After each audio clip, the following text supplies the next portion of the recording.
Եթե ձեր տանն էլ դեռ մնացել են զատիկի ցավկիթներ, եկեք միասին պատրաստենք շատ համեղ, մատչելի և տարբերվող աղցան։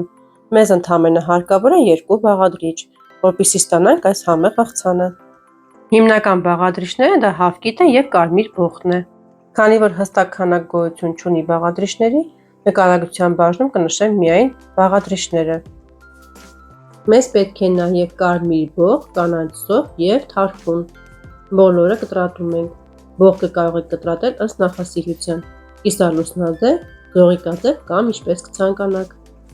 Կտրատում ենք նաև կանաչ սոխը։ Հարգելիներս, իմ ալիքում կա նաև թարխունով շատ համեղ աղցան։ Հղումը կթողնեմ նկարագրության բաժնում։ Ցողունից հեռացնում ենք թարխունի տերևները, կոշտ մասերը մեզ հարկավոր չեն։ Հարգելիներս, եթե նոր եք միացել իմ ալիքին կամ դիտում եք առանց բաժանորդագրվելու,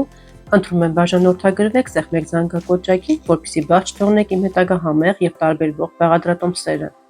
Իմ ալիքում կա մոտ 600 բաղադրատոմս։ Կարող եք ընտրել ձեր նախընտրած տարբերակը և պատրաստել ձեր ընտանիքի համար։ Եվ չմոռանաք գրել մեկնաբանություն ուտեստի ներքևի հատվածում։ Դա ձեզ համար դժվար չէ, իսկ ինձ համար շատ հաճելի և կարևոր է։ Այն ինձ ավելի է մոտիվացնում և օգնում է ավելի համեղ ու տարբերվող բաղադրատոմսեր պատրաստելու համար։ Աղցանը համեմում ենք աղով և սև պղպեղով։ Ավելացնում ենք նաև մայոնեզը և խառնում ենք։ Աղցանին ավելի թարմություն հաղորդելու համար կարող եք նաև վարունգ ավելացնել, այդպես էլ շատ համեղ է ստացվում։ Հաշված րոպեների ընթացքում ստացանք այսպիսի համեղ ու գեղեցիկ աղցան։ Այսօր էլ այսպիսի պարզ, հեշտ և մատչելի աղցանի բաղադրատոմս էի պատրաստել ձեզ համար։ Հուսով եմ հավանեցիք։